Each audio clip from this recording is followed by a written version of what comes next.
So hari ini adalah hari untuk second vaksin untuk Lita M dan juga Lita N. Okey.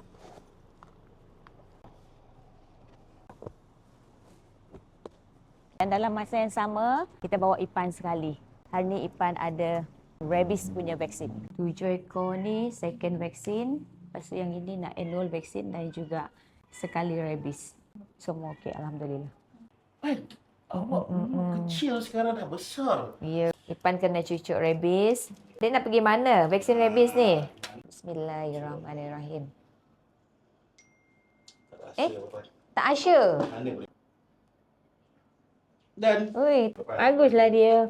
Tak sakit? Ui, geli-geli je mami dia cakap. Bismillahirrahmanirrahim. sudah Maya. Dah. Bismillahirrahmanirrahim. Ambul. Manan.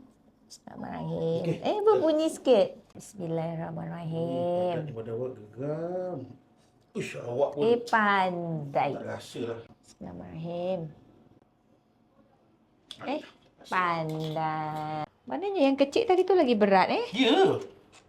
Sayang. Kan? Nah, dia paling berat Paling berat. Bismillahirrahmanirrahim. Okey. Oi, baiklah dia. Okey doktor, soalan-halang hari ni saya bawa saya punya anak bulus datang untuk vaksin.